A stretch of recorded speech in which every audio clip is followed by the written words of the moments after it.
You're tuned in to the Daily BS. Do you believe it? Sports and culture combined into one. Michael on the drive across the lane. Turnaround shot. Got it. 63 for Jordan. Are you kidding me? He did what? The Daily BS begins. Bazinga! Right now. Great googly moogly. Hadouken! Hey, this promises to be fun. Can't wait. All right, folks. Let's waste no time and let's get into it, shall we? I put a post up on Facebook, and for some reason, my posts on Facebook seem to generate a lot of attention. Probably because many people tell me I'm too old school for my own good. Well, good, doggone it. I'm not changing who I am, especially when it comes to basketball. Why am I bringing this up? Because the name Zion Williamson has been thrown at me several 100,000 times, and frankly, I'm a little sick of it. Why am I sick of it, you ask? Because the hype ain't real, nor are the comparisons. With everything that has been said about Zion and what he is doing, I can find no better time or way on a Friday than this, because it's time to go.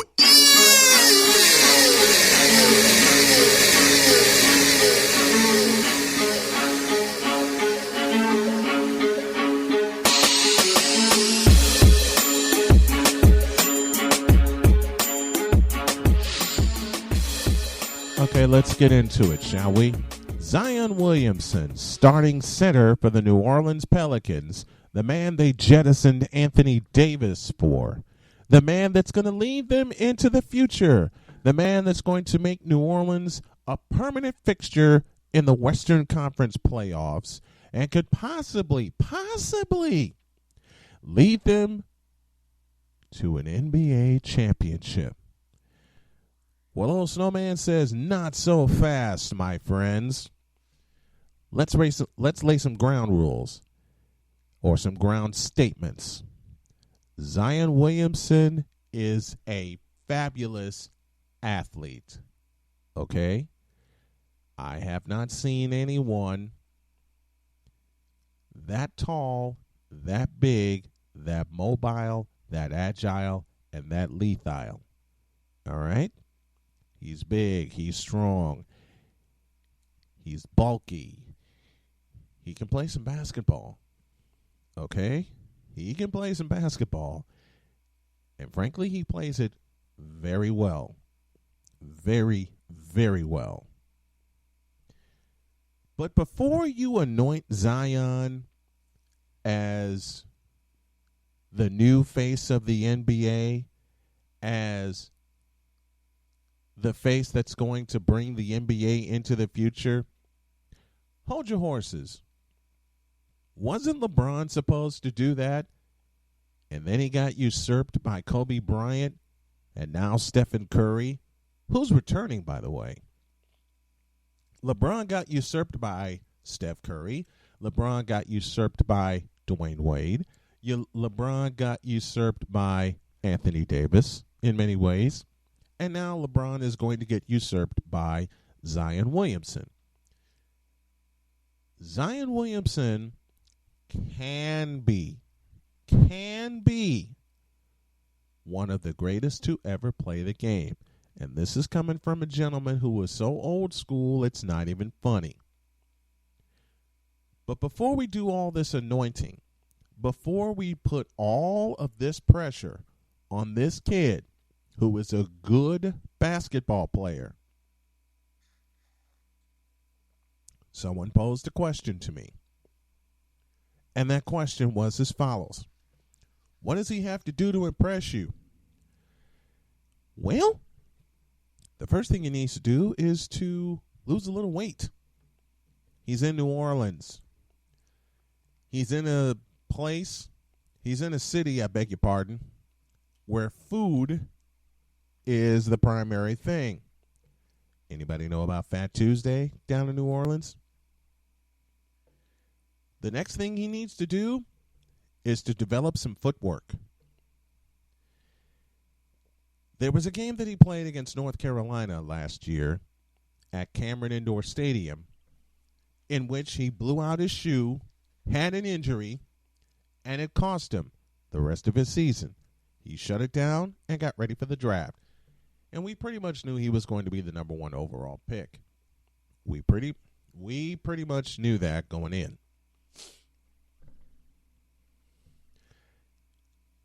I am going to say this.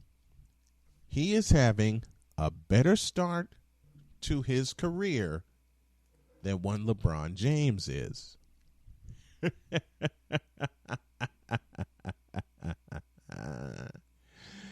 Oh, I'm going to get a lot of pushback for that, and I don't care.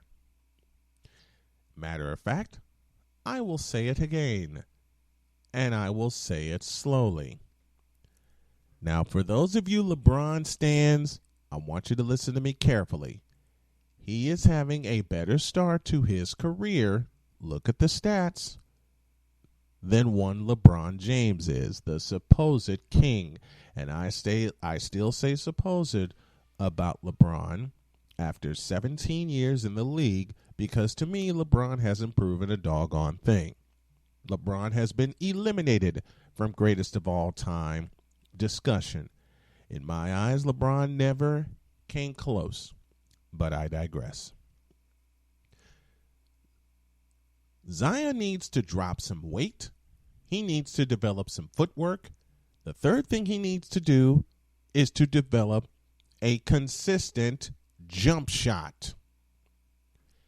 And when I say a consistent jump shot, I'm talking about a consistent jump shot along the lines of a Charles Barkley, who kept stretching out his shooting range, He dropped a little weight when he got to Phoenix. He got faster.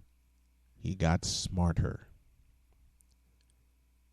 Now, to a lot of people, this will be an unfair comparison because Zion is only 14 or 15 games into his NBA career.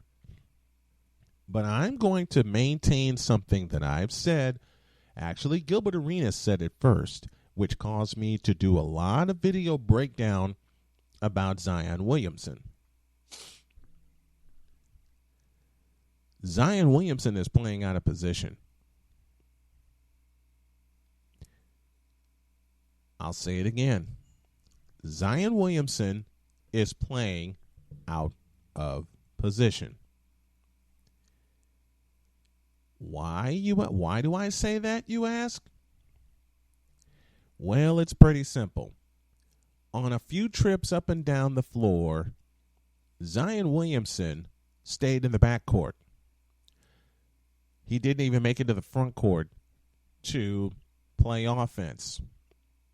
And if he's playing the 5, which is center, if he's playing the 5 and he's running up and down the floor playing defense and people extend their possession and force him to play a lot more defense, he's not going to have much energy on the offensive part of the floor. I see this coming. I will make this comparison. Does anybody remember the name Hasheem Thabeet? 7'3" center out of Connecticut. There's a problem with Hasheem. There was a problem with Hasheem Thabeet. And the problem with Hasheem Thabeet was his conditioning. I see the same problem with Zion Williamson. And if he doesn't take care of that soon, he's going to have a huge problem. And I will say it again.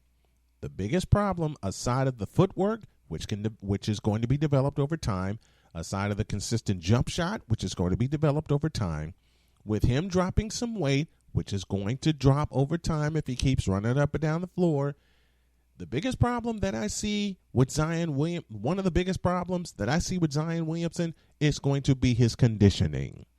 Again, I referenced the name Hashim Thabit, 7'3" center from Connecticut. Couldn't even get to the offensive side of the floor because he was so doggone tired. Let's say Zion Williamson plays a healthy Golden State team, which we know in the last 5 years was the highest scoring team in the league, averaging 120 points per game. You know how Golden State loves to run. Imagine Zion Williamson playing against them.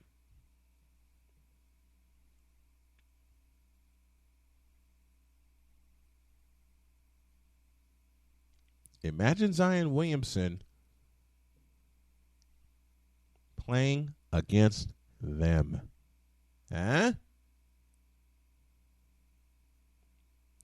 When you're playing against a team that loves to run up and down the floor, say like the Clippers, say like the Lakers, and I know Zion Williamson is putting up a lot of points right now, but extrapolate that over 82 games and see how he does. Remember, he missed the first third of the season, or almost the first half of the season, because of an injury that he couldn't heal from, which leads to weight. This is from someone who's been in that fight and is still in that fight. I've had many an injury with the lower parts of my body because until recently, I couldn't take off the weight.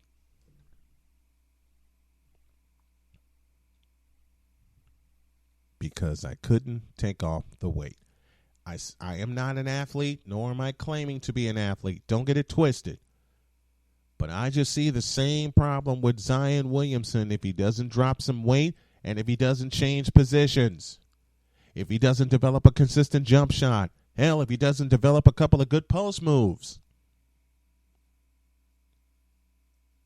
You want Zion to really dominate? Don't lob him the ball. Teach him a couple of post moves that he can commit to memory so he doesn't fall by the wayside like Kwame Brown did. And yes, I'm bringing up a couple of scrubs because I don't want Zion to fall that way.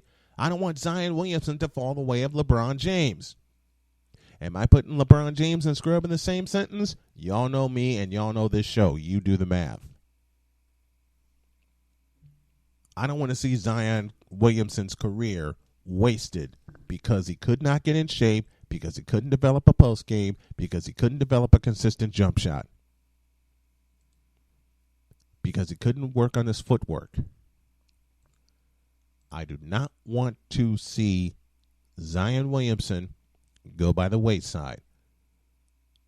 And though he's putting up a lot of points, though he is putting up a lot of great numbers,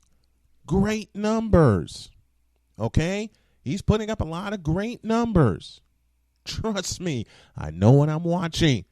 But I'm also old school enough to know that there's a lot of improvement that can be made with Zion Williamson. I say this about all rookies. I look at it from a very critical prism. A very critical prism. I don't care if it's R.J. Barrett or Zion Williamson. I say the same thing about Stephen Curry and Klay Thompson. I've said the same thing about Kobe Bean Bryant. Because once upon a time, if you can believe it, I didn't like Kobe Bryant's game. But at least the players that I mentioned, save LeBron, figured out the holes in their game.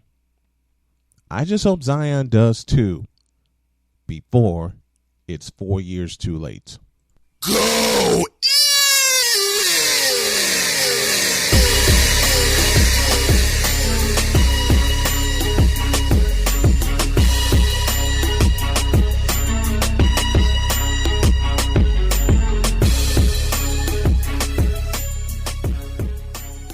Thank you, Cole Johnson, for letting me borrow that sound.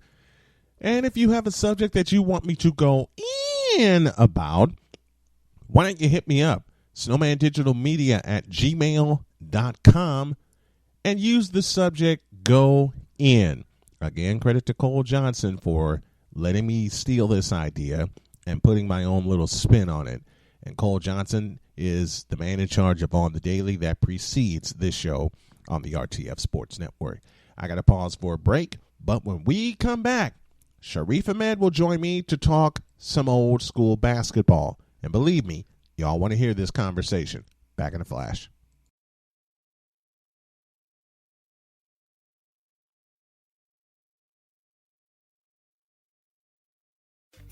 You're tuned in to the Daily BS. Sports and culture combined into one.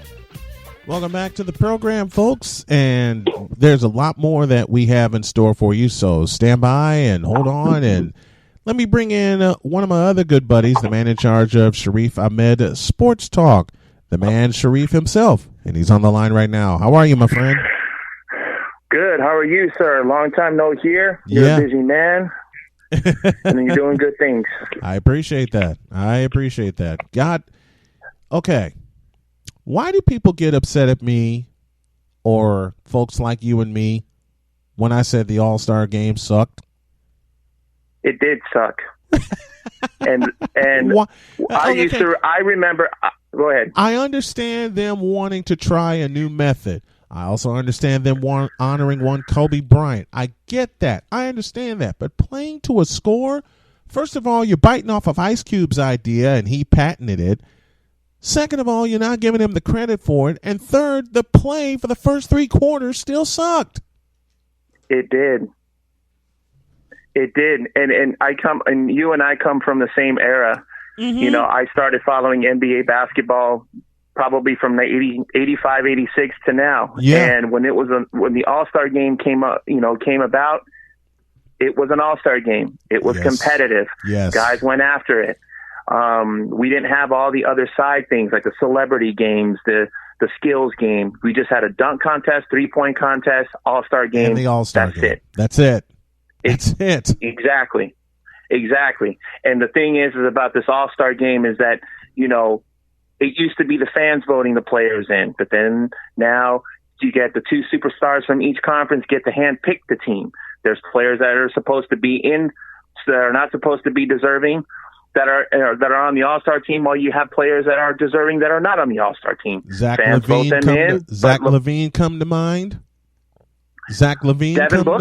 Devin Booker. Yeah. Devin Booker was another one too. Yeah, and he got called as a replacement because Damian Lillard was injured. Zach LaVine, in my opinion, earned his spot on the All-Star team. Plus, he's a member of the hometown team, and he did not get elected. There's a problem with that. And that's the thing that really upsets me. I don't, it's an All-Star break. I get mad because we don't see games for a week, and it's ridiculous. The dunk contest. The dunk contest. Oh dear. I'm an Arizona Wildcat. Yes. And Aaron Gordon got shunned again. We can go back to the 2006 dunk contest when Iguodala went underneath the rim with Iverson throwing it off the backboard. And he didn't win that. And he didn't win that. No, that should have been Iguodala's contest. That should have belonged to Andre Iguodala. 10 chances for a dunk? Yeah, it's ridiculous. When they did away with the slam dunk contest, I understood all of the fervor and all of the fans being mad. They brought it back. Vince Carter showed off. Jason Richardson showed off 2 consecutive years. Desmond Mason also. Aaron Gordon gets shunned twice out of the slam dunk contest win. Iguodala in 2006 with Philadelphia, and then this year in Chicago, in the house that Jordan built. That was, and fans are going to hate me saying this, even though Aaron Gordon got shunned again. But that was the most atrocious slam dunk contest I have ever seen in my life. 2016 was probably the most creative dunk contest we've had. And I don't think that creativity will ever come back again. It won't. They need to do away. It won't. I mean, we're going to get a bunch of rookies that we've never heard of who averages maybe 9 to 11 minutes a game that are going to be in a dunk contest. And those guys are going to be playing for $25,000, $35,000 check. Right. There's no more camaraderie. Because back in the day, you had Dominique and Michael going at it, and Vince Carter stepped in the scene, and Tracy McGrady was in a dunk contest. Kobe Bryant was in a dunk contest. I mean, I remember, I'm going to go way back. The first time I ever saw a dunk contest was in '84 when Larry Nance won it, because I was in Arizona, living in Arizona at the time. With the 2-ball dunk. Yeah, that was in Denver. I was at McNichols Arena in Denver. How's that for some old school stuff? Amen. How's that for some old school stuff? That's when I started following the dunk contest, because at the time he played for the Phoenix Suns. Played for the Phoenix Suns, absolutely. And it was but now it's just ridiculous, man. I've spoken so much about how horrible the NBA is, and yes, I said it in that context, and people think I'm nuts when I say that. And I also get, oh, you're just a Michael Jordan fan. No, I'm a basketball fan, and I grew up watching great NBA basketball. The first year I started following was 1980. There was a fellow named Irvin Magic Johnson who did something that has not been repeated, and that is a rookie being a World Championship Series most valuable player. He started for Kareem Abdul-Jabbar in Game 6. Who was injured? He was injured. Mm-hmm. He started for Kareem in Game 6 in Philadelphia when he told his coach at the time, who was Paul Westhead, never fear, Magic's here. Yeah. Where is that attitude now? There isn't. And also, I would like to also chime in on that story when the Lakers when they went to Philadelphia, Magic Johnson sat in Kareem's seat. Yes, he did. So he sat in Kareem's seat because he wanted to win that game. And I think he had like 42, something like 42 his stat line was like 42 points, 15 boards. 42 points, 15 rebounds, 7 assists. I mean, and that, again, that will never ever be repeated again. And if you're talking about Magic Johnson and Larry Bird, that era, they brought back the NBA, because before that, the NBA was atrocious. They were in trouble. The NBA was in trouble. I mean, was. And I think 80 was the last year where the championship series was televised via tape delay. There were still some games up until 1985 that were televised via tape delay. Lakers Nuggets, the Western Conference Finals, and that was just due to programming, and they hadn't reworked the deal yet. That's all that was. But at could you imagine if there was tape delayed now? Oh my God! I was on a program in 2015. And one of the hosts asked me, what if the Rockets and the Hawks made the NBA Finals? I said, put it on tape delay and put it on NBA TV and charge people for it. Who the hell would buy it? I sure wouldn't. No. But the All-Star festivities and the team introductions. Now, let me make this disclaimer. What Common did to introduce the players, phenomenal. If these walls could talk, I have it in my ears every day as part motivation to get me started every day. Phenomenal. Okay? Phenomenal. Yeah. But you don't need it at the start of the game when you want to get the players warm.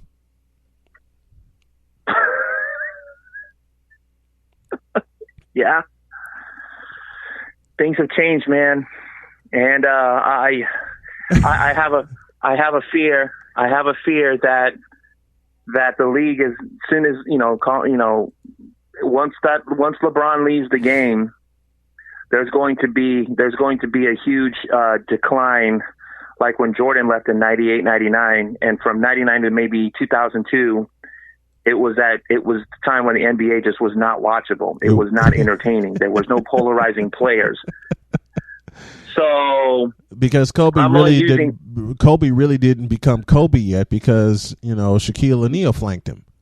So that's totally understandable. Shaquille O'Neal, if you want to point to a dominant player from 99 to 2003, it was Shaquille O'Neal with the Lakers. Shaq. Right. Okay. But there's no, and I love Shaq. Okay, but there is no back to the basket center anymore in the NBA. I have a problem with that. And it's set. Yes, there is. It is a problem with that, and we're not going to see it again, probably never. The only way it's going to get instituted if the college game institutes that back again, and it somehow filters into the pro game. But the thing is that basketball is also entertainment, and people like to see the fast breaks, the dunks, the three-pointers, the and ones, and all this, and shaking people off the dribble 25, 30 feet away from the basket. The lane is completely open. The referees today, it's a bunch of ticky-tack fouls. I mean, you average. I was watching the game, and I was saying to myself, what's the average possession time, before a whistle's blown? And it's like 6 or 7 seconds. Right. That is ridiculous. When the basketball we were growing up, a lot of folks don't know, there was only 2 officials on the court during the heyday of the 80s. And a lot of the old heads love the fact there was only 2 officials because the third, they introduced the third official. Yeah. They introduced that third official. I'm sorry, go ahead, Brian. He was the third official was the alternate. And he only came on if something happened to one of the 2 main officials, like an injury or exhaustion. Anybody remember the Boston Garden back in June of the 80s? Okay. Correct. Gets a little hot in there. But that's the only way. That's the only way that the third official, works the game. There were only two officials. What really gets on my nerve, and I've said this on this program, and I think you were with me. You want to know why Golden State gets a lot of hatred right now? Because in the midst of in the parameters of their offense, Stephen Curry figured something out that Russell Westbrook, James Harden have not. He's taken an anomaly, that 3-point shot, and he turned it into a weapon. Consistent weapon. You got folks like James Harden stepping back shooting 43s a game just because he wants to. You got folks like LeBron James shooting 19 threes a game when he doesn't need to. All he needs to develop is a post game. If he ever developed a post game, he'd be the most dangerous player in the world. I've said that, and I'll continue to say it. Correct. Absolutely correct. And we can also go back and now kids today with the Steph Curry impact want to be like him. They want to shoot like him. They want to dribble like him. They want to wear his jerseys. They want to wear his shoes. And the thing is that you're absolutely right. He brought in something that was once back in the late 70s. Not late 70s, but during the 80s and early 80s, the 3-point shot was taboo. It was an anomaly. Remember? It was an anomaly. No one hardly took a 3-point shot. No one hardly took a 3-point shot. Because they were afraid that the percentages of making a 3-pointer was so low, they were in fear of the long rebounds and the other team getting the fast break and starting a run. And who was the king of that? And who was the king of those teams? The Los Angeles Lakers. If you took a long shot and they had the rebounders underneath, Abdul-Jabbar, later on AC Green, James Worthy, Jamal Wilkes for a time. Now you're going way back. But yes, you're absolutely correct. And the thing is, though, the basketball in the 80s, each team they had players. Each team had a stud. No matter if it was the Los Angeles Lakers all the way to the Milwaukee Bucks, they had, and the old Dallas Maverick teams, they had. They had Mark Aguirre. They had the Brad Davis, the white guy. Yep. You remember him? I remember Brad Davis. They had him. Yes, and a lot of and back in the day, everybody ran. Yeah, the game was more fluid. The game was, it was more fluid. And today's game is not like that. And I can't watch an NBA game anymore. I really can't. It's just so hard to watch. It's. You want to know why? People have always asked me, you're from Chicago. Why are you a fan of the Warriors? I'm a fan of the Warriors and the Bulls and the Spurs for this specific reason. They play team basketball. They actually operate within the confines of an offense. More importantly, they actually play a little defense. People don't realize that during the 5 years that the Warriors ruled the West, they were either the number 1 or the number 2 defensive team in the NBA. And people seem to forget that. Yes. Those are certain statistics that casual fans do not want to hear. And you're absolutely right. Yep. You're absolutely right. And the one thing I do want to talk about, now that we're talking about NBA basketball, I have been getting a lot of pushback here in Houston about the Rockets. And let me tell you what the pushback I'm getting. There was a stat line, and I don't know if you would have seen it, and I shared it, that these people here in Houston posted that, the Rockets are 8-2 since the trade. Robert Covington is averaging more blocks than Clint Capella. And Lord. I said, what kind of stat line is this? I play fantasy basketball, so I pulled up their profiles, and Capella still averages more block shots than Covington does, and Capella's currently hurt right now. Covington is playing in a system where it's going to absolutely fade in the playoffs. That is the one thing I don't understand. Yes, small ball works in the regular season. I get it. But the thing is that when you go in the playoffs, the referees will swallow the whistles more. Yep. The little hand check and the ticky-tack fouls on the drive are not going to get called. The physicality is going to increase. And then the last thing, who's going to protect the rim for the Rockets?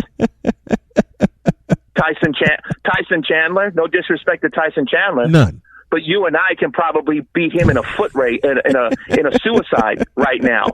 Tyson Chandler doesn't even play because he's a liability. Yes. So so they're bashing me, saying, "Oh, your Spurs this, your Spurs this," and it's like, listen, I understand as a diehard Spurs fan, I know when reality hits my team. We're not making the playoffs. Right. Same here. And I accept that.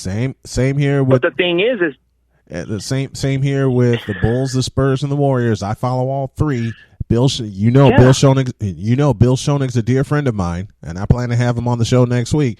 Bill Schoenig's a dear friend of mine, so I've been following the Spurs. In fact, two of my favorite Spurs of all time, you remember these names, George Gervin and David Robinson. Not to mention Tim Duncan. Not to mention Tim Duncan. Well, I have an Arizona connection, Sean Elliott. Sean Elliott, the Memorial Day Miracle. Yes, he's from Tucson, Arizona, where I was where I was raised. He went to Cholla High School, where he became the all-time leading scorer in Arizona high school basketball. Went to the University of Arizona, became the all-time the Pac-10 scoring leader. Yep, and I know his family. And they're fantastic people. Sean currently does the play-by-play for Spurs Television for Fox. Yeah, Fox Sports South. I think he does all the Spurs games. And the thing is that I come to the reality that my team's not going to make it. But the thing is, though, when I talk to these fans on my sports page or people at the bar, they're trying to convince me that the Rockets are going to do really well. And I'm telling you, it doesn't work. This is not going to work. And let me tell you this, Brian. There's 4 pillars in the NBA. There are 4 things that I always pose a question to fake Rocket fans, fake Laker fans. I pose these 4 questions. Number 1. 4 questions here. Successful NBA franchise. Number 1, the owner. Number 2, the front office. Number 3, head coach. And number 4? And number 4 is the roster. The Rockets owner wants to win right away. Okay, but doesn't know how to put a team together. Daryl Morey, who's the GM, is an analytics guy. But you trade for Russell Westbrook, who is completely against what your thoughts are and being analytical. I thought I was the only one that caught a hold of that. You seem to have caught that. You seem to have caught that with me because we've talked about it before. Yes, and the third thing, the coach is a lame duck coach. He's done. Exactly. He's and done. And then lastly, he's done. And I tell all these Rocket fans, I lived in Phoenix when D'Antoni had Steve Nash, Boris Diaw, Sean Marion, Amari Stoudemire. He had all of that. Yeah. And what did he do? He couldn't win. He couldn't win. Beat the Spurs in the playoffs. And the thing is that at the time, that team that D'Antoni had, I think it was in 2007 when the Spurs won. 2007. They had the best record in the league. 62 and they and couldn't 20. beat the Spurs. 62 and 20. They were 62 and 20 in 2007, and the Spurs best team in the league. waxed them in a 4-game sweep. Right. And then the roster. Let's Brian, you and I are on the same page when it comes to basketball. Yes. Let's look. I'm just going to just start spitting out just names on this team. You got Westbrook, Harden, Eric Gordon if he can stay healthy. Then you got Robert Covington. You have Robert Covington. Who the and hell then is who that? else after that? Exactly. Who's going to protect the rim in May? Okay. The roster, the Rockets roster is good to get them through mid-April, but who's going to protect them at the end of April and May? And I'll throw this. Cole Johnson's been on this program. You've seen me talk. You've heard me talk to him many times, and he's a big-time Rockets fan. Okay. Here is the problem with Houston. How many times, and I got to bring up the Christmas Day game in San Francisco. How many times has Golden State got in their head? They beat them 2 out of 3 games. That's what I'm telling people, man. How many times has Golden State, who plays more small ball than any other team and yet still employs the role of center, mind you, how many times have they gotten in the Rockets' head? I'm telling you, you're absolutely correct. And the Rocket fans don't see that. They think I'm a Rocket hater. I'm not a Rocket hater. No, I'm just telling you the facts. Spitting facts. The Rockets have had 4 shots in the playoffs at Golden State. 4 of them.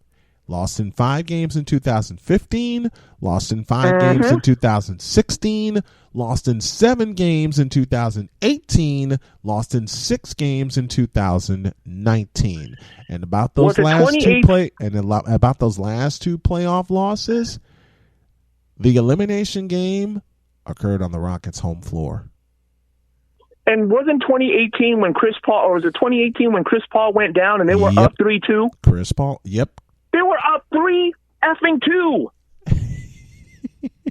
And you're sitting here telling me as a Rocket fan that you're okay with that? I don't get it. Of course. I'm trying to speak knowledge to these people, and they think the knowledge is hate. It's not hate. You gotta look at your team. Yep. Who's going to guard Kawhi Leonard? Nobody. Those guys will see someone smaller on them. They'll dog him in the paint. And nobody guarded Steph Curry in the second half of Game 6. He only dropped 33 points. Oh, just 33 points. You just leave, greatest shooter of all, one of the greatest shooters of the game right now. You leave home. I don't get it, man. I'm just telling you this right now. The Western Conference, and I'm going to tell this to you right now, the Clippers are going to come out of the West. I don't care if they're a 4 seed, a 7 seed. I don't care if they're an 8 seed. You know what? I have the Clippers coming out of the West also. They'll get a fight from Denver. They'll probably get a fight from Utah, and I think it will wind up being the Clippers in Denver for the Western Conference Finals. I do not trust the Lakers because there are 2 issues they have not addressed. One, they don't have any depth on the bench whatsoever. None. Nope. Take a look at the minutes that the starters are getting. Secondly, who's their point guard? LeBron. Listen, let me ask you this. Let's put the Clippers and the Lakers side by side, and let's go through my 4 questions, my 4 pillars of a successful NBA franchise. Okay. You and I, and we're basketball minds here. Who has a better owner, Clippers or Lakers? Clippers. Who has a better front office, Clippers or Lakers? Clippers. Who has a better head coach, Clippers or Lakers? Clippers. And if you go from 1 to 14, Clippers. the entire roster, who has a better roster? Clippers. There you go. Are you kidding me? And then everyone is saying the Lakers this, and this. Listen, there's a difference. Doc Rivers prepares his team for the playoffs. Doesn't prepare for now. Great coaches, great front office. You know who's running the front office of the Clippers? You know who was running it, right? Yeah, Donald Ballmer. Band? Let's be real. Yep. Jerry West. Jerry West. And then you have a who's the other basketball team that junkie. Jerry West? And who's the other team that Jerry West put together? Golden State. That would be the Golden State Warriors. And you know who else is in that front office who's a basketball junkie? And you know this name? Lawrence Frank. Lawrence Frank. Yep. He only participated. He's a basketball. He only participated in an NBA Final Series. He only participated in a World Championship Series after taking over the Nets mid-season. Right. But you know what, though, man? I'm going to tell you this.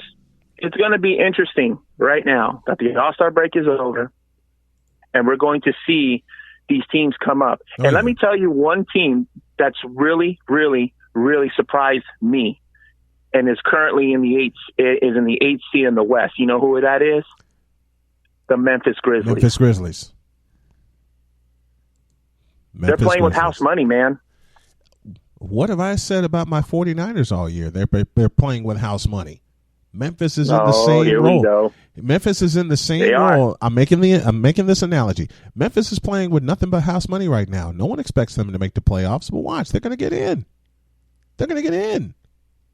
And they have a 3-game cushion. I think I'm trying to remember who was 9, but I know the Pelicans and the Spurs are like 4 games out, and then I forgot who the 9th seed was. They're like Portland. 2.5 out. It's the Portland Trailblazers. Portland, there you go. You're absolutely correct. And Portland is about 2.5, 2.5, which in the stretch run, that's a decent cushion. Mm-hmm. But now the thing about Memphis, I think I heard in one of the NBA shows, now Memphis is going to be playing the top tier teams now, coming in the second half of the season. They're going to see Denver, they're going to see Portland, and they're going to play them both on the road.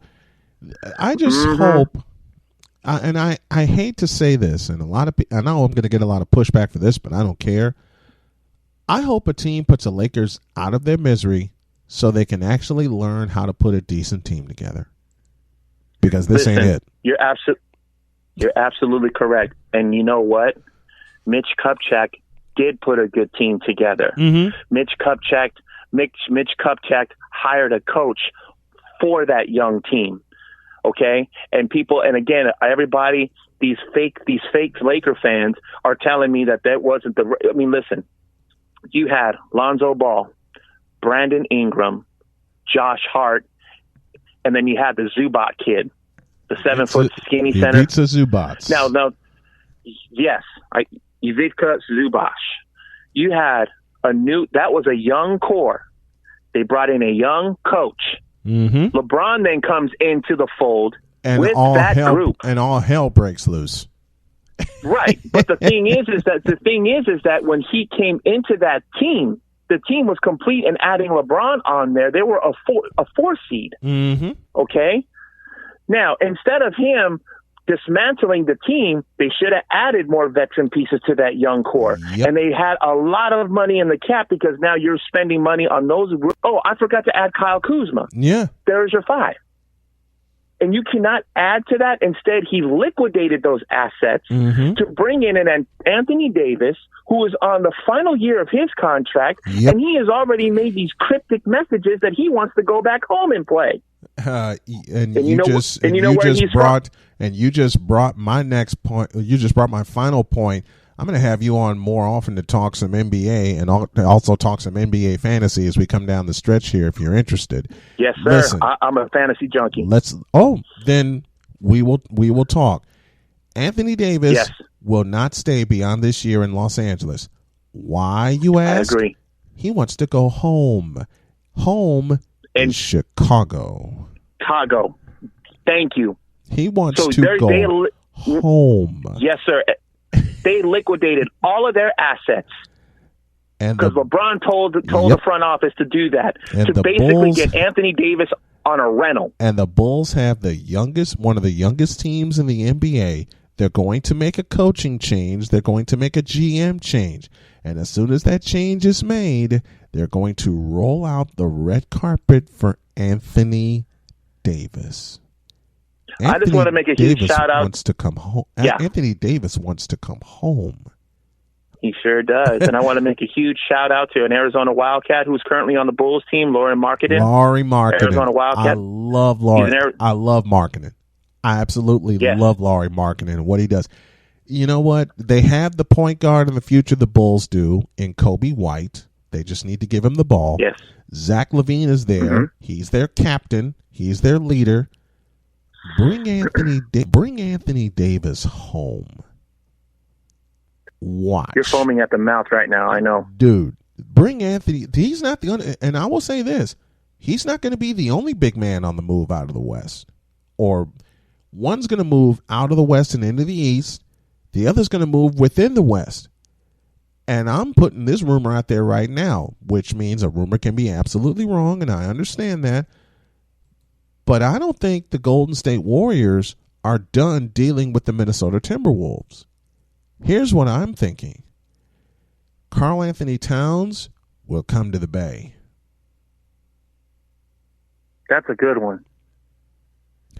That's a good one. I mean, look, Andrew Wiggins is already in the Bay.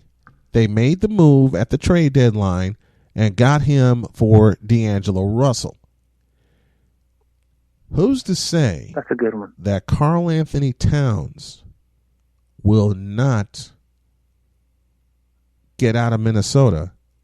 Because aside of the Bulls, who has a lot of capital right now where they can make a move and make a splash and get back into championship contention? That would be Golden State. And not fail to mention the salary cap. If I stand corrected, the salary cap is going to go up. It's going to go up. So who's to say the Dubs won't pull a fast one on the NBA for the third consecutive time? Kevin Durant, DeMarcus Cousins, and now Karl Anthony Towns. Who's to say that the Warriors won't pull a fast one for a third time? And listen, and here's the thing too. Karl Anthony Towns, as of right now, he is right now in his peak. He's peaking right now. Yep. And you're absolutely. And you know what? I am not going to argue that point. I am not going to debate that because I honestly can see that happening. Yeah. But oh man, I mean. You think want the to talk Warriors about the new aren't villains at the end? You think the Warriors aren't salivating? They're sitting in the cut waiting. The Bulls and the Warriors, I will tell you right now, the Bulls and the Warriors are waiting for this season to be over. Let me just ask you this question, man. And this is a question that's been bothering me a little bit. Yeah. You know Bickerstaff? Yeah. The head coach. Why can't this man not land a head coach? This man, Bernie Bickerstaff's son. Mm-hmm. I think he's a junior. Yeah, correct me if I'm wrong. JB Bickerstaff. Yep. Yes, JB Bickerstaff. Why does this man gets called upon by franchises, okay, to plug holes in a sinking ship?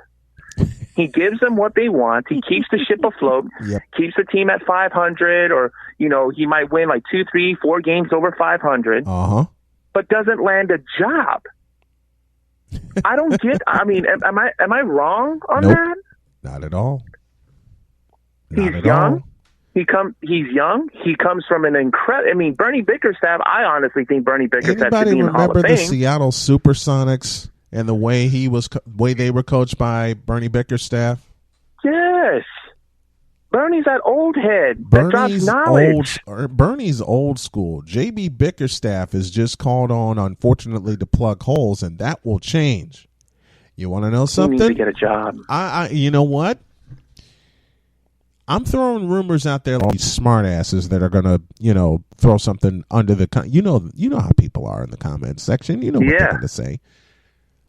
Karl Anthony Towns will be in the Bay. JB Bickerstaff will be in the Windy City. There's another name I want to throw out there that I can see coaching the Bulls. I think Fizdale could be a good fit in Chicago too. Fizz could coach the Bulls. Fizz will have a young team. Fizz will have a young team. But you need a young, I don't want to throw but you need a young brother coach in there that has a little bit of weight. Look, you get no argument from me. You get no argument from me with that. Fizz was got a couple sitting championship rings. Fizz was a sitting duck in New York. Fizz was don't a forget sitting about duck. the Memphis Grizzlies. Yes. Yeah, he got the rug pulled under him from Memphis Fast. And I don't know what it is with Fizz. Give him a young team. Give him give him a 4 or 5 year deal. Mm-hmm. Let him at least coach at least give him 3 seasons to at least, the first year flirt with the playoffs, but then after year 2 and year 3, you got to be in the postseason. Yeah. Give him go from there. Give him 3 full seasons. Give him 3 full seasons. Okay? And be fair about it. Uninterrupted. Mm-hmm. Exactly. Give him 3 full seasons. Exactly. But the coach I think will lead lead the Bulls will be either David Fizdale or be JB Bickerstaff. You think one of those two won't get the Bulls back to contention? They're young. They have pedigree. One has hardware. The other one has pedigree from his father. Mm-hmm. There's a lot to choose from. And the one thing I do want to say, that the Golden State Warriors and Steve Kerr, who went to the University of Arizona. Yes, he did. The way that they're playing it right now, I think is a stroke of brilliance.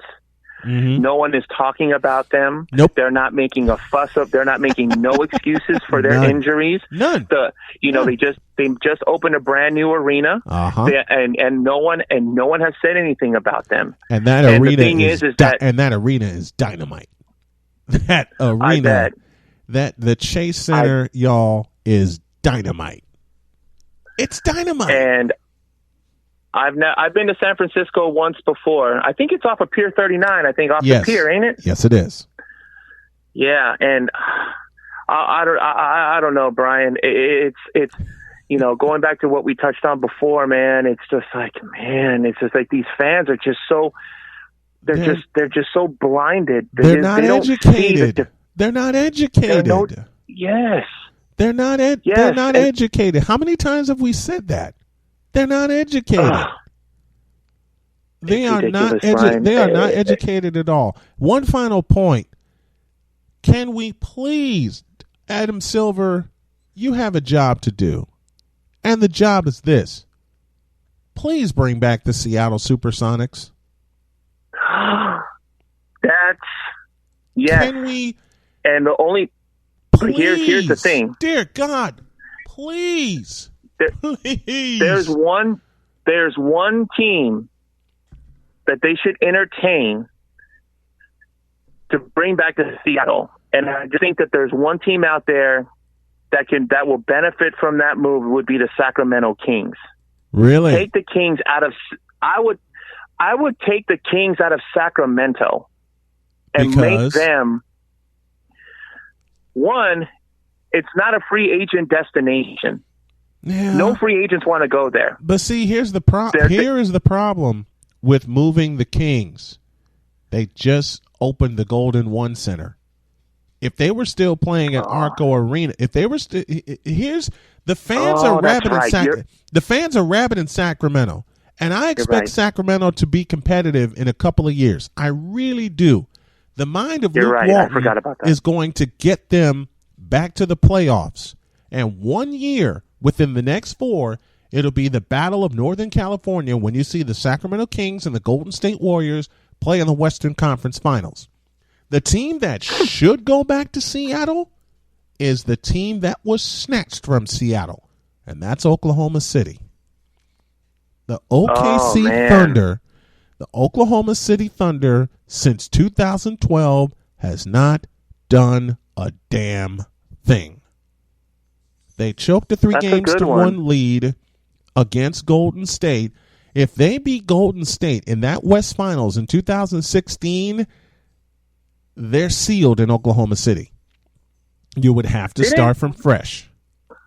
You would have to start from fresh because if you want to talk about fans that are miseducated, when Oklahoma City arrived in 2008, not one of them mentioned the Seattle Supersonics. Not one. And what's sad is they have the titles that Seattle won too in OKC. And they don't belong there. They don't belong there at all.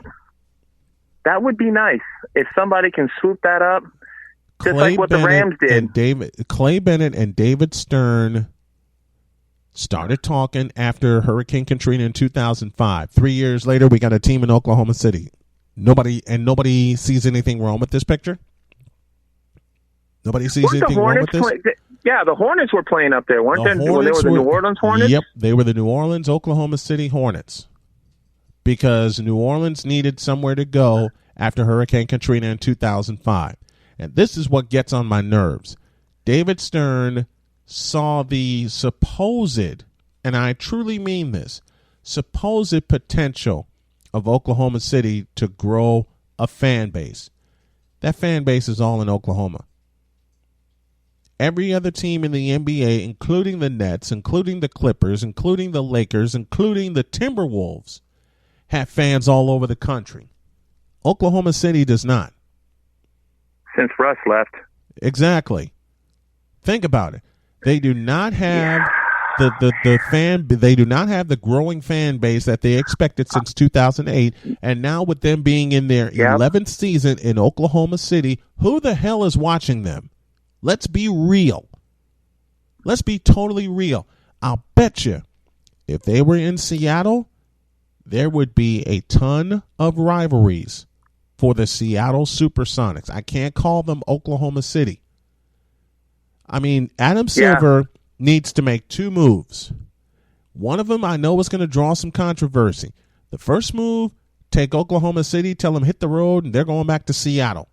Rebrand everything as the Seattle Supersonics and take that Oklahoma City Thunder history and destroy it. Because Oklahoma City has basically destroyed Seattle's history after 41 years. The second thing they need to do, I don't care if there's a new arena or not, take the Nets, move them back to New Jersey. Oh, man. You want to talk about an NBA? You want to talk about an NBA fan that's a little angry? Look, the Nets had the Prudential Arena. But they didn't make any improvements to that arena. They tried to get public money to fund that arena, and they got denied. I mean, again, my memory can be a little bit off. They got denied. But now that the Prudential Arena is up, the Nets can come back. Okay, you tell Governor. There's a few things I'd like to say about Governor Christie, but I won't say them on this program. But I'm kidding as I say that. But the biggest move I think the NBA needs to make is to bring back the Seattle Supersonics, please. Bring back the Seattle Supersonics. No, you're absolutely right. And the Supersonics were that team that everyone forgot back in the 90s. Sean Kemp, Gary Payton, Kendall Gill. Yeah. Sam Perkins, Dale Ellis. You want to go back in the day? Dale Ellis. Tom Chambers. You want to go God, Jack Sigma? Jack Sigma. One of the first big men I ever loved was Jack Sigma. He had that curl going, man. Yep, he had the curl. He had the curl going. He had the hairstyle right now. I am blanking.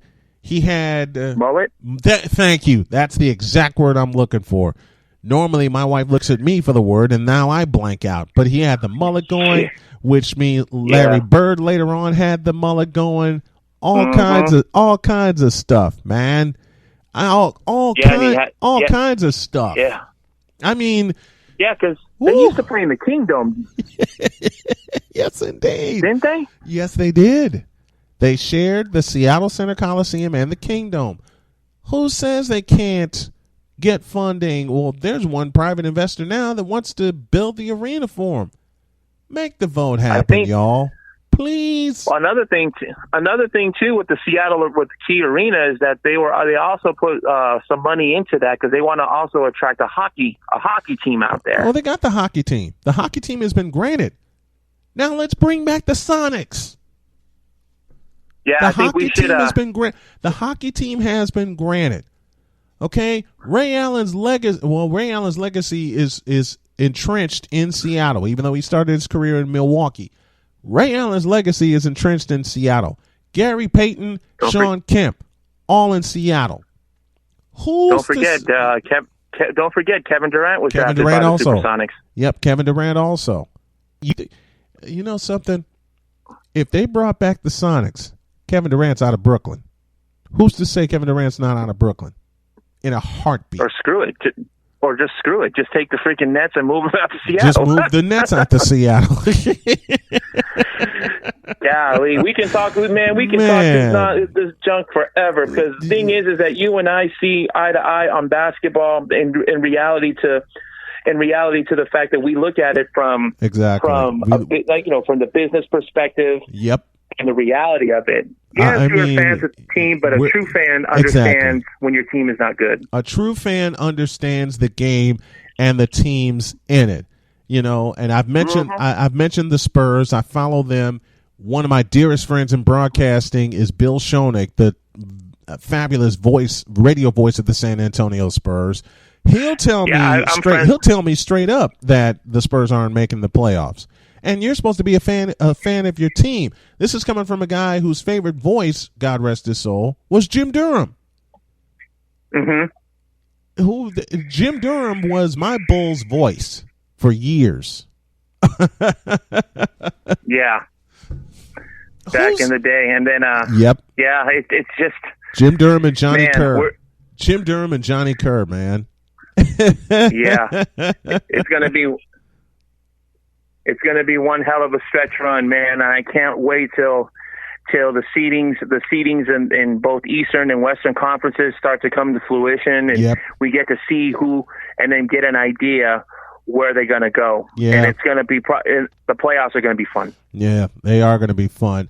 And I need to have you on to talk some fantasy basketball as well. Please do, because I'm a fan. Yeah, please do. We're gonna schedule it and we're gonna get it going. Sharif Ahmed joining me here to talk some NBA and how he and I would fix the NBA. Please bring back the Seattle Supersonics. There's your first. There's your first idea right there. Thanks a lot, my friend. Appreciate the time. Take care, brother. Thank you. Man, oh man. You want to talk about some fun? There's some fun for you right there. And Dr. K is mad at me. I got to take a break. Back in a flash.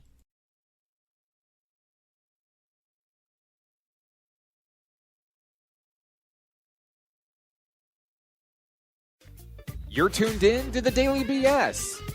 Sports and culture combined into one. We are on the brink of the stretch run and stretch drive for the NBA season. Now, this time last year, if I'm not mistaken, I think it was this date last year, the Lakers played the Rockets at home and they beat the Rockets, and LeBron said that he was activating playoff mode. Well, 28 days later, they deactivated Mr. James when the Lakers failed to qualify for the playoffs. This year's a different story because his team, Los Angeles Lakers, they are the number one seed and they look pretty good. They look poised to be the number one seed in the West. And things are looking up, as it was evidenced this week.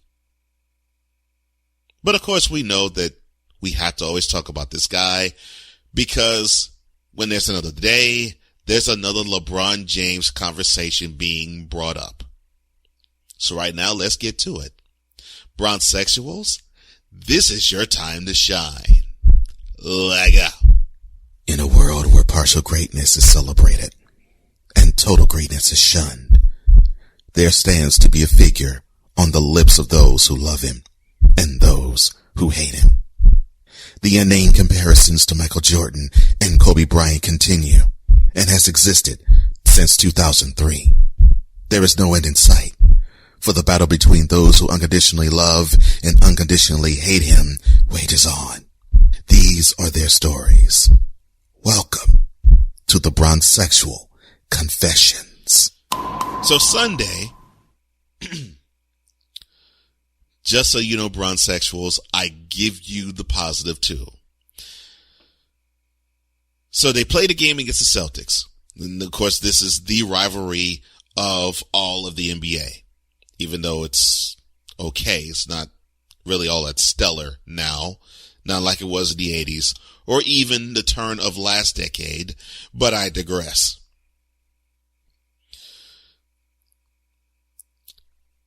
So LeBron, dribbled to the right. He was guarded one-on-one. He made a fadeaway move, hit the shot with about 30 seconds left to play. And that decided things as the Lakers split the season series with the Celtics with the win Sunday, 114-112. Now, LeBron had 29 points in that game, 9 assists and 8 rebounds. But with the good comes the, why do we have to talk about this? So Monday, as you all know, there was a ceremony. Not necessarily funeral, but really a public memorial service held for Gianna and Kobe Bryant at Staples Center. Conspicuous in possibly his absence was LeBron James, and people were asking the question, did LeBron James attend the Kobe Bryant public service? Who cares? And it just upset me to hear that because it was like, okay, someone's trying to squeeze the turnip hard to come up with some news. Why? It was not news at all. And when I think of it, it's infuriating. However, that is not what I want to really talk about in this Bronsexual Confessions time period.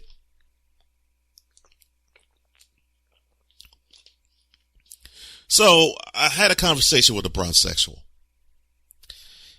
and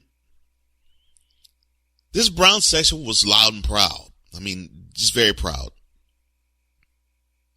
But unlike most bronsexuals, this guy was more respectful. And so he asked this question. He said, quote, "For those who are not convinced that LeBron is the GOAT, GOAT meaning greatest of all time, is there anything he can do to change your mind? Like win one more championship, win 4 more championships, break Kareem Abdul-Jabbar's record." Close quote. Now I figured that's a simple question. That's a simple ask. I have to admit that. But with that simple question, I had a simpler answer, which is, quote, "There isn't anything LeBron can do to change my mind as to him being the GOAT. The ship forever sailed on June 11th, 2011. Close quote. Now, I got pushback on that. Someone said to me, so you mean the time when LeBron, for the first time in his career, played with a real star and they had chemistry issues? And I laugh at that. Because if you're a team that's supposed to win, as he said in June of 2010 when he signed on the dotted line and he showed up in Miami with Chris Bosh and Dwayne Wade in their Heat uniforms, and he has a mic in his hand and he says, not 3, not 4, not 5, not 6, not 7 championships. He came to win chips. He didn't come to just simply go through the motions and say, well, I think we don't have the chemistry down. maybe we can make this year a mulligan. No. His thought process when he signed to be on the Heat, June 2010, well, by this time next year, we're going to be hoisting up the Larry O'Brien trophy. So when I heard the chemistry talk, I said, okay, chemistry issues, that's in November and December, not June. Because June, that would have been an issue already handled. No. And meanwhile, the reason why I said June 11th, 2011, and not June 13th, 2007, was because in June 13, 2007, that was the date of Game 4 of the 2007 NBA Finals between the Spurs and the Cavaliers. And the Spurs swept the Cavaliers. No, LeBron was punching up. He was punching me on his weight class, as they say. Because remember, that was the same year where in the Eastern Conference Finals, it basically was him and a whole bunch of other people. And remember, he had Antoine Jameson and Daniel Gibson, or Booby, along with Erison Varejao as teammates. And that was the series where he scored 25 straight points and 29 out of the last 30. In a win against probably one of the most stout defensive teams that we have seen in quite some time in the Detroit Pistons. So they get past them in 6, and that was all they had. They shot as much as they could. They shot their best shot because when they got to the Spurs in 2007's NBA Finals, they met up with a team that just was too strong, too big, too fast, too skilled, and too loaded up with championship pedigree. That was just the case. So I give the 2007 season a pass. I don't really consider that anything that would hurt his GOAT status. Never did. 2011 happened. So we get to the time where he's a Heat and he ran into some adversity, not much, but some adversity in the Eastern Conference Finals against the Bulls, where the Heat got whooped in game 1 and then they stormed in games 2, 3, 4, and 5 and just gentlemen swept them completely out the playoffs. So it made you think, okay, well, I guess here it is. The coronation is about to happen. And then the first 2 games, they split it between themselves and the Mavs. And then we get to game 3. And we start to see something that was troubling. And then we saw it again in game 4. And then we saw it again in game 5. And then we saw it again in game 6. And what was the something troubling that I'm talking about? The fourth quarter in games 3, 4, 5, and 6. The money quarter. The quarter where you earn your stripes. The quarter that separates the men from the boys. The quarter that separates the elite from the, okay, you all right, superstar. And that has been said by many analysts, journalists, players, and executives. And LeBron at this time, 26 years of age, this was his 8th year in the league, so this was no excuse at all to come up and play smaller than mini-me. Yet he did. Because in each of those fourth quarters, that man scored a total of 8 points. I'll say it again. Game 3's fourth quarter, 2 points. Game 4's fourth quarter, 2 points. Game 5's fourth quarter, 2 points. Game 6's fourth quarter, 2 points. Now, you can say in game 5, I think he had a triple-double. That doesn't matter. because when he was supposed to come up big, he came up small. So the Heat lost that series 4-2 to the Mavs. And look, in that series, Dirk Nowitzki outclassed everybody in it. So I'm not even comparing LeBron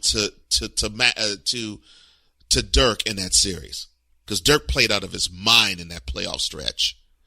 No, LeBron played so bad. He averaged 17.8 points in that series. LeBron in that series played so bad that the sixth man for the Mavericks, Jason Terry, outplayed him. He averaged 18 points. Shot better from the field, had a better shooting percentage, played less minutes, and he outplayed LeBron.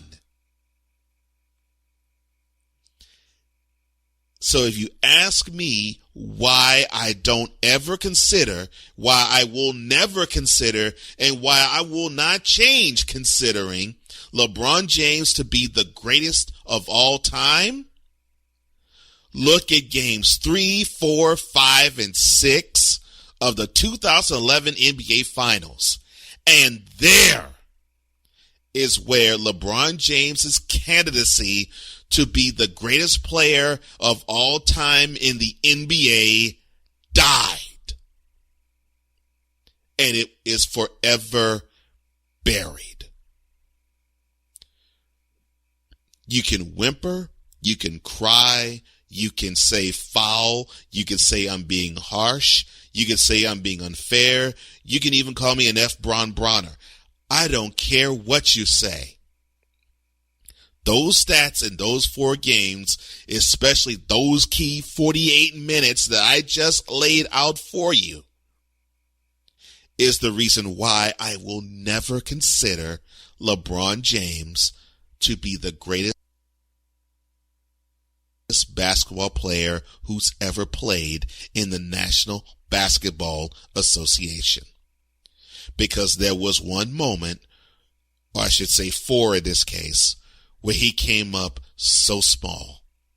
The greatest player in the world was outplayed by a 6th man. That should never happen. So, I'll say a phrase that Killmonger said in Black Panther, and this is directly aimed right at you, bronsexual. Is this your king? Is this your king? In a world where contradiction and hypocrisy exist, lies the truth to set us all free. Here is where we all get enlightened. This has been yet another installment of The Bronsexual Confessions. Wonderful, wonderful job, my friend. Wonderful job. And I'm going to add a little something to that that's going to really get on some people's nerves, and frankly, I don't care. And I got a LeBron take of my own that will follow this one. You heard Cole Johnson say that LeBron got outperformed by a 6th man, which permanently, in my eyes, also eliminates LeBron from being the greatest of all time. Well, that's not the first time that's happened. It also happened a second time. Now, granted, the second time that it happened, said 6th man started the last 3 games of the World Championship Series. But said 6th man also wound up being most valuable player. You know who that 6th man was? That 6th man was Andre Iguodala, who was named Finals MVP in the 2015 World Championship Series. You're supposed to be the best of the best of the best, LeBron James. And you got outperformed by Jason Terry, who was the sixth man in 2011. And 4 years later, you got outperformed and shut down to an extent by Andre Iguodala in 2015. And oh, by the way, both of those series were for the World Championship. And I'll add this, and I got another take coming. I'm going to expand on this. By the way, bronze sexuals, haven't you forgotten that LeBron has jumped ship 3 separate times to win championships? While a certain bronze sexual who says LeBron is greater than Kobe is greater than MJ, and that is a false statement. If you know your math, you know that to be a false statement. Kobe earned all 5 of his titles with the Lakers. Michael Jordan earned all 6 of his titles with the Bulls. And to Mr. Ryan Hollins, who brought up the impact that LeBron had with different teammates, yeah, Kobe has had different teammates, and so has Michael. Here's the difference. Kobe and Michael didn't have to chase the teammates. They came to them. The teammates that were impacted by Kobe and MJ didn't have to chase they didn't have to chase the teammates. The teammates came to them, and quite willingly, which is why I feel the Lakers will not get out of the second round of the playoffs this year, and Anthony Davis is going to go home. A little hint for the rumor mill.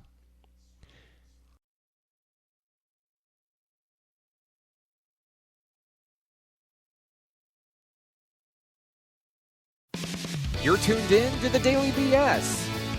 Sports and culture combined into one. All right, folks, he's back. This is Errol Marks, the man in charge of Below the Mic and a couple of other shows on the Worldwide Sports Radio Network. How are you, my friend? I'm good, man. I'm back again. I feel so loved today. As well you should be. Let's dive right in. The floor is yours for the Astros cheating scandal. I want to hear your thoughts on how Rob Manfred dropped the ball on this one.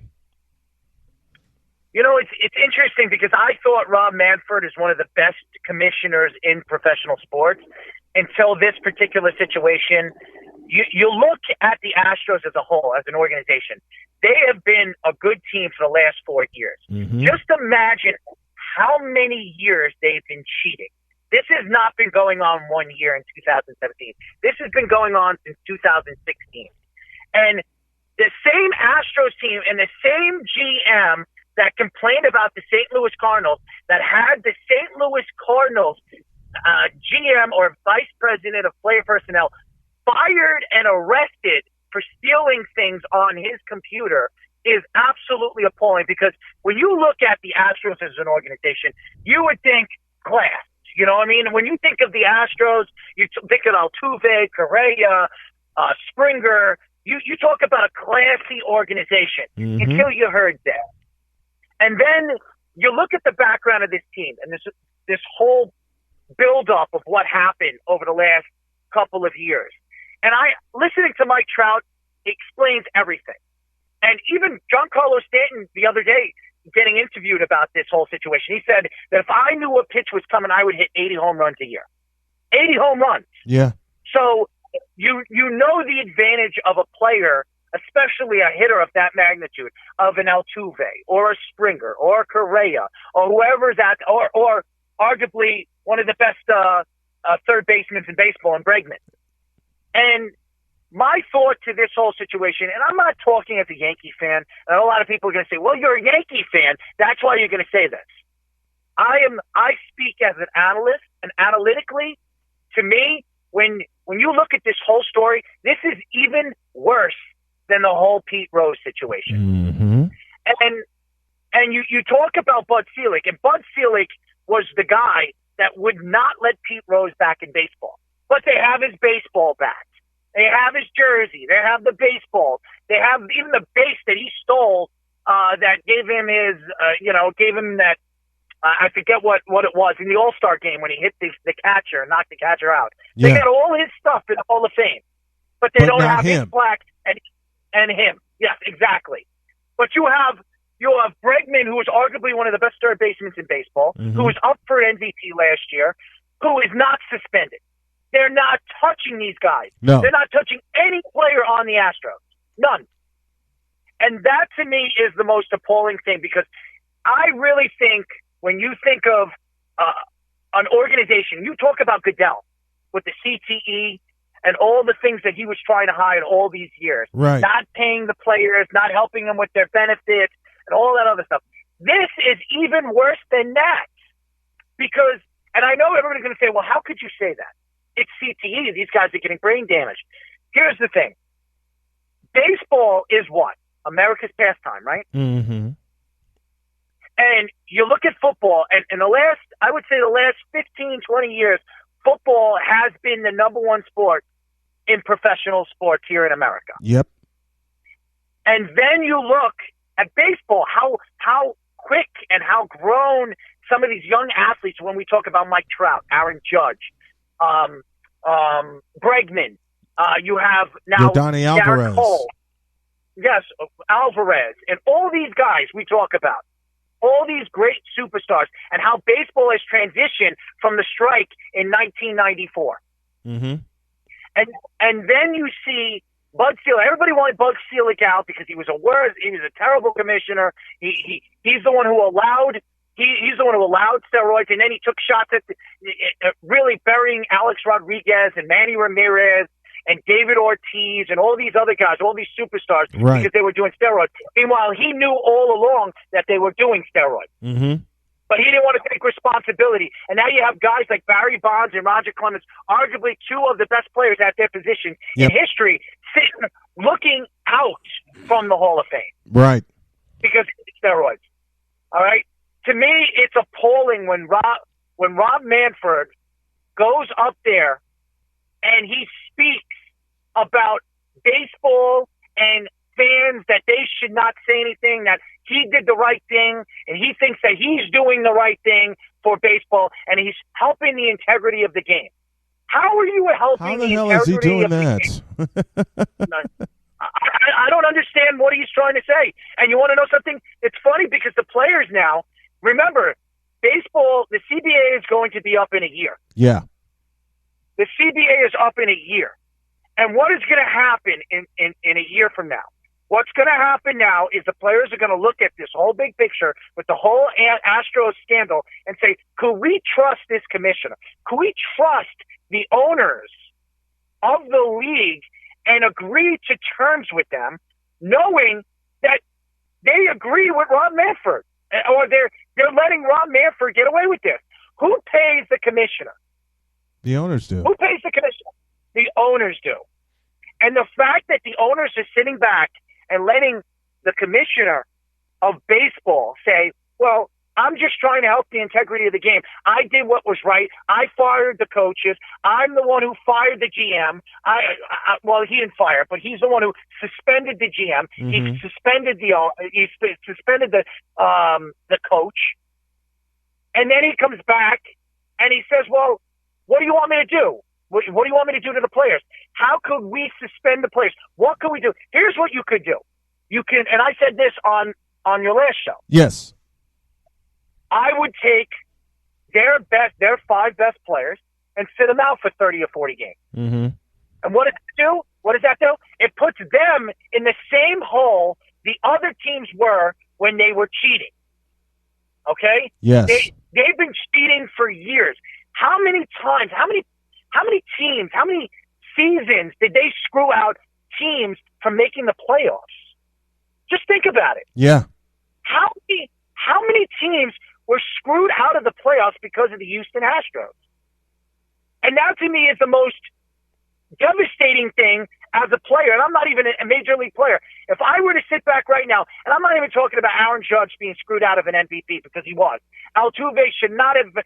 Right now, Altuve and the MVP should be going to Aaron Judge. They should strip the MVP from Altuve and give it to Aaron Judge because he should have won the MVP that year. I'll give you that. And to me, stripping a trophy from the Houston Astros is not going to solve anything. Right. It's not. It's not. What they need to do, what the Major League needs to do, is they need to set a precedent on this. And how do they do that? What I would do is I would force the owner to sell his team. That's what I would do. Because the NBA did it with the Clippers. I exactly see your point. The NBA did it with the Clippers and the whole Donald Sterling incident. So did the MLB with the Dodgers. Yes. So if they did it to those teams, why can't they do it to the Astros? How about what they did to George Steinbrenner when he was caught doing what he did in the 70s? What did they do? He had to stay away from baseball for 2 years. Mm-hmm. He couldn't be a part of the organization for 2 years. This is worse than that. Because the integrity of baseball, the integrity of Major League Baseball has taken a slap in the face and the kick in the balls. Let's just be real. Absolutely. It's taken it. Let's just be real. And this is coming from a pure, unadulterated baseball fan. This is the first sport I love. Major League Baseball, several times over since I've been a fan, has taken multiple slaps in the face. But this time, with this cheating scandal, not only is it a slap in the face, but it's a kick in the nuts. I agree with you. And you want to know something? When you talk about Justin Verlander winning the Cy Young last year, and how about Garrett Cole being the runner-up? Right. The third runner-up? You're talking about guys that knew about this. Yeah. They knew about this. So they should strip every single award that the Houston Astros have won in the last 4 seasons. Strip it all. Cy Youngs, MVPs. You cannot take a trophy away from a team that won a championship even though they cheated. So that's the only thing I would leave with them. Yeah. But put an asterisk on it. Mm-hmm. Put an asterisk on the year that they won the championship. They want to put an asterisk to Barry Bonds. They want to put an asterisk to Barry Bonds. They want to put an asterisk to who am I thinking of? Roger Clemens. They want to put asterisks to players, but they don't do it to teams. Why? Mm-hmm. This is the perfect time and example for them to do it to a team. I agree with you, and to me, it's not only hurting the integrity of the game; it's hurting these young fans. When you look at the way sports is growing right now worldwide with the NBA and the NFL, and even the NHL right now is growing astronomically right now as far as numbers are concerned. So, and then you look at baseball, and baseball was the second leading sport in America. Now you have to look at it as a young fan. Do I even want to watch the sport if Rob Manfred is not even going to put the hammer down on the Astros, on the team that cheated, on a team that cheated, and the evidence has come out and shows that they cheated. I like your punishment idea. Take the top 4 or 5 players away for 40 games and see how and see how they do. Okay? I like that suspension idea. To a lot of people, it would think they would level it would level the playing field, but at the same time, I do it for a year. You want to talk about a level playing? You want to talk about a level playing field? Take a couple of them away for a year. Take a couple more away for the next year. Yeah, they've stripped away. They've taken $5 million away from them. They've taken draft picks away from them. But at the same time, the Astros can make a move to acquire some draft picks. I don't think they're going to be that good this year, but I have been wrong before, and I have a feeling I'll be wrong again when it comes to certain teams. And we're going to talk about certain teams, coming down the line as we head toward the 2020 baseball season. Here's an argument that I've heard, and you and I spoke about the last time I had you on with me. What about people saying, well, the cheating must not have meant much because the Washington Nationals beat them and they beat them in their house? I'm going to add that piece. Let me get your thoughts on that. Well, it's pretty simple. Pitching wins championships. Mm-hmm. You know why? You know why the Nationals beat the Houston Astros? They had the best pitching staff. No matter what they knew what was coming at them, their pitchers are that dominant that they couldn't hit them anyway. So it wouldn't have even mattered. To me, baseball is a pitching sport. Yes. If you have the best pitching staff, you have the best chance of winning, especially in the playoffs. Right. When you narrow down the talent. And when you look at the whole picture right now with the Nationals, mm-hmm. the Nationals to me it's the most impressive championship any of the teams have won this year was the Nationals, because the Nationals were not expected to win. They were not expected to get in the. They were not even expected to get in the playoffs, even with Strasburg, mm-hmm. even with Scherzer, even with Patrick Corbin, Daniel Hudson, their closer, who was a dominant closer, by the way. They weren't even expected mm-hmm. to get in the playoffs. They basically backed their way into the playoffs, and they had to get an eighth-inning single from Juan Soto that cleared the bases, plus an error on Milwaukee, to get them into a position where they can compete for a World Series, and that's getting to the Division Series. But what people don't realize, since Game 5 of that Division Series, when the Dodger offense was shut down, and Howie Kendrick rescued the Nationals with a grand slam in the 10th inning, the most dominant pitching staff didn't belong to Houston. It belonged to Washington. Mm-hmm. And you know what? When you look at the World Series and you watch the Nationals hoist the championship and just really the excitement of the Washington Nationals, because this is an organization that never won a championship, never won a title, and they were talking about firing their manager early in the season because they were playing crap baseball. Yeah, they were 19. They were 19-31, and they were calling for Dave Martinez's head. Now he took that and used it as motivation. #finish the fight. And I love Dave Martinez's comments. I have a clip of it somewhere. I'll play it later in the show. I love when Dave Martinez said on Houston's field, we stayed in the I put the quote in front of it. Quote, we stayed in the fight. We won the fight. Close quote. And they sure did. And that pitching staff got him there. And they didn't cheat either. No. And that to me is the most impressive thing out of all of it. They didn't do anything. They didn't cheat. They were cheated on. Let me tell you that. They were cheated on, and even with them cheating, they still couldn't beat the Nationals. And they lost 4 times. This is the funny part about the Houston Astros. They lost 4 times to Washington, wait for it, in their own house. And to me, what we have seen and what we and that's the greatest part of all.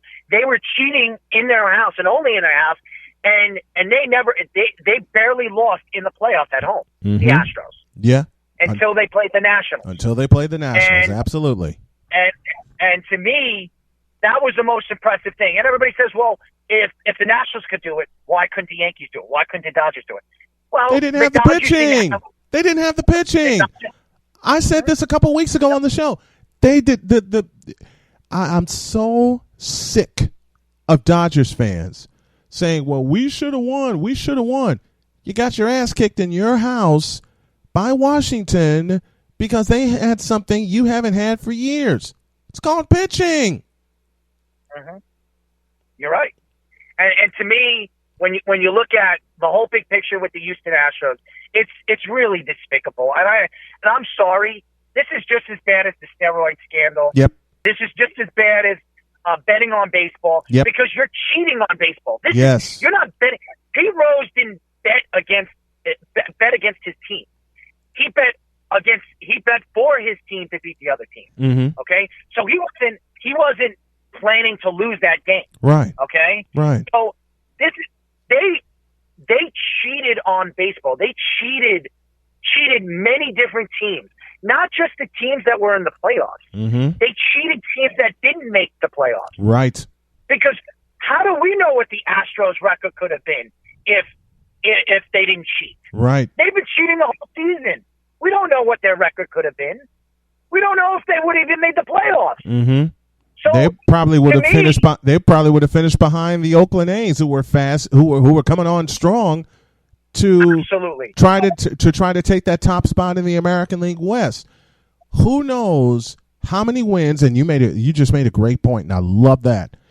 Who knows if the Astros would have won 107 games if they didn't cheat? They would have. Who knows how many games they would have won? I should have phrased it that way. I apologize. Who knows how many games they would have won? I'm willing to even bet you that this year Altuve's batting average is going to go down at least 0.20%. I bet you Bregman's numbers are going to go down. The only person that I think his numbers will stay the same as George Springer. Is Springer. He is the only one that I think, no matter what happens, his numbers will still stay almost identical to what they were last year. And I'm willing to bet Correa's numbers are going to fall below the Mendoza line.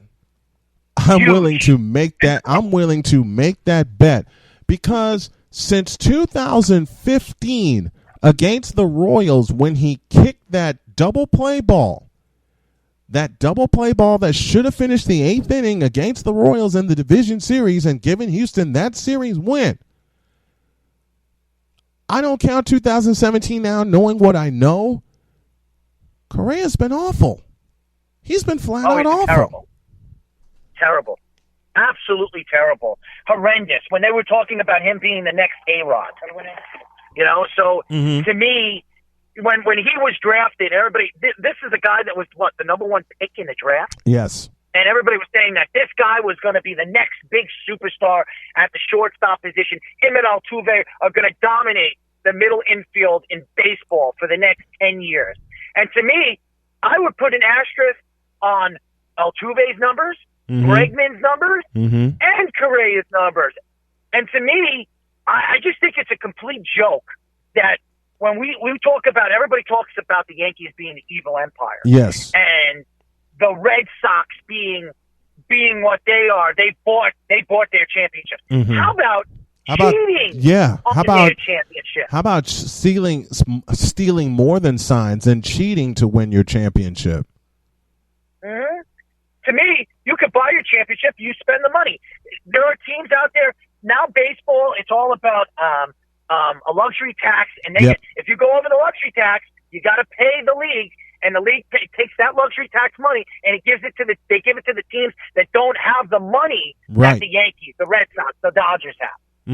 But now you can put the Cubs in that conversation also when we talk about luxury tax, because since 2016 the Cubs have had to fork over a luxury tax, which takes their chances to get young players that can help keep their supposed dynasty going. And I got a lot more to say about that, and some Cub fans are not going to like it. I'll do that later. But put the Cubs in that conversation also. Yes, the Cubs are another organization that is a team that has done, in the last couple of years, have done the right thing. They really have. Yeah. They're building their team around youth. That's what the Yankees started doing. That's what the Chicago White Sox are doing. Yes. The A's have been doing that one.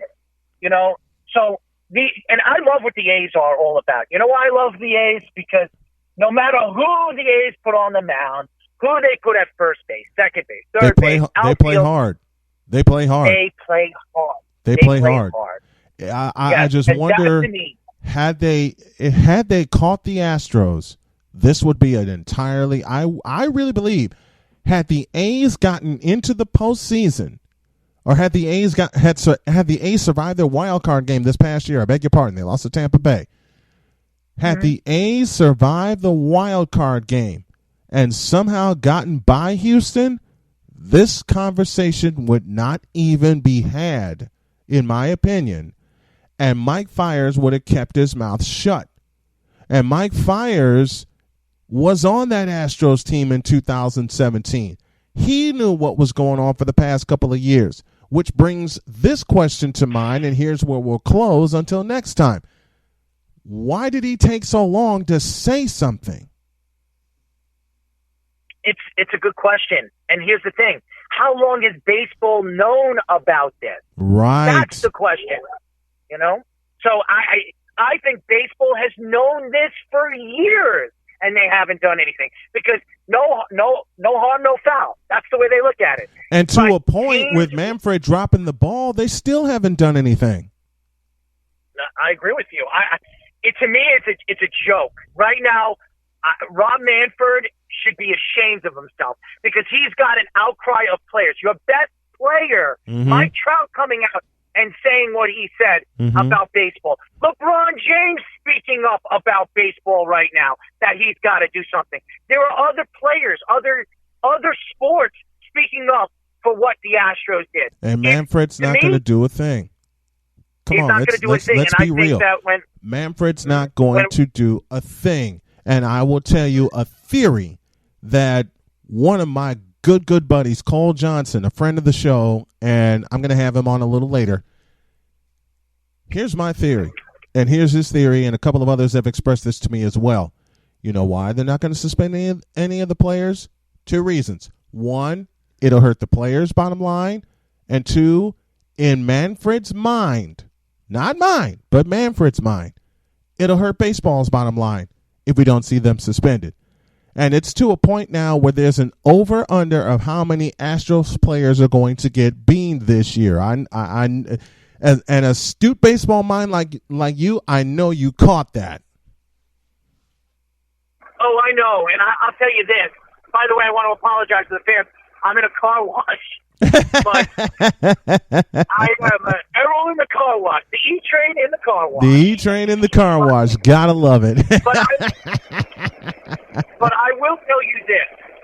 What to me, and what I've read, and the stories that I've read behind what Rob Manfred has said at these press conferences, it wasn't just one press conference. It was 2 of them. Yes. He didn't say this twice. He said this twice.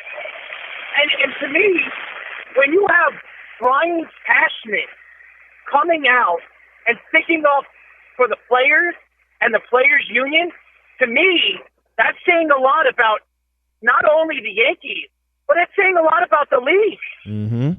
That now the league's standing forward. They're standing against the Astros.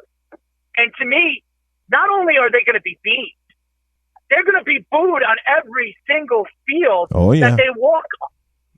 And to me, I don't care what the players say. I don't care what the Astros say.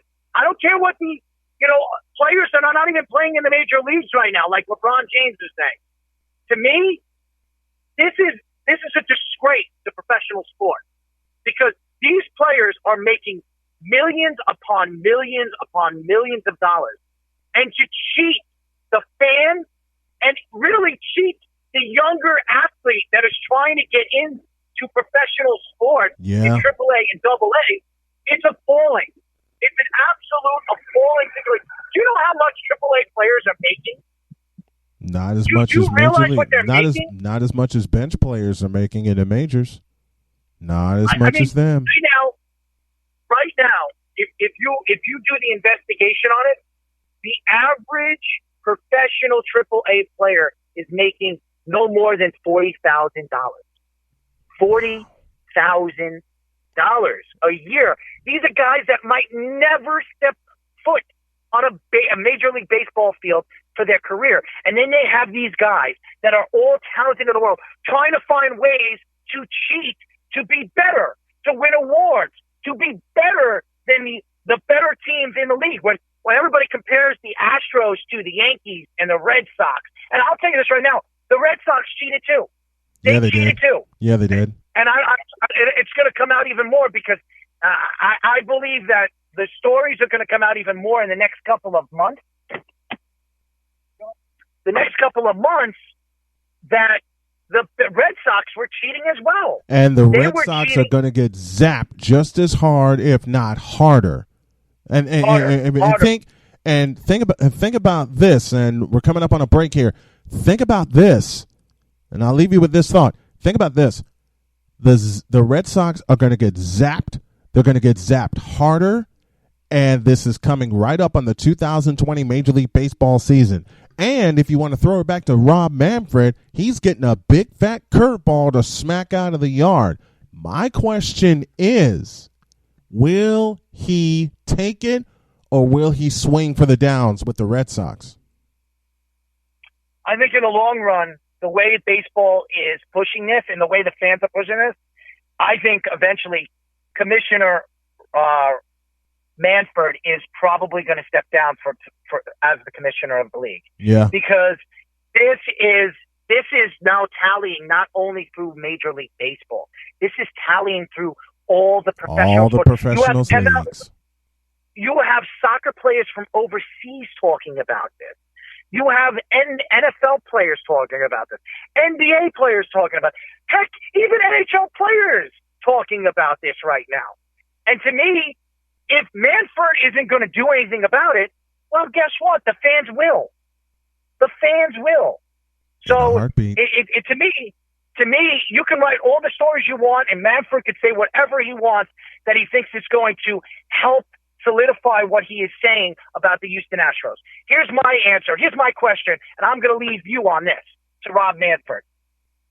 If the ball was changed, the roles were changed, and you were the owner of the Houston Astros, okay? How about this? If you were the owner of the New York Yankees, would you allow the commissioner to sit back and say what he has said on national TV and completely bring down the growth of the sport of Major League Baseball? That's my question to Rob Manfred. If he was the owner of the New York Yankees right now, and he knew that he got cheated, how about the LA Dodgers? He knew that their organization got cheated from a championship because the commissioner didn't step forward and do the right thing and figure out the right way of handling this. Would you be happy as an owner of an organization knowing that your team got screwed? No. That's my question to Rob Manfred. I know I wouldn't be happy.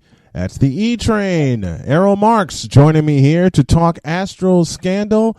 And now we return you to your regularly scheduled baseball season, and I'm going to have this man on. We're going to do some predictions. We're going to look at all the teams, and I will say right now, and not because I'm a native Southsider, watch the Chicago White Sox this season. We'll get into that in a couple of weeks' time. Thanks a lot, my friend. Appreciate it. I agree with you. I agree with you. I agree with you on that one. Watch the Southsiders, baby. Watch the Southsiders. These young kids can play.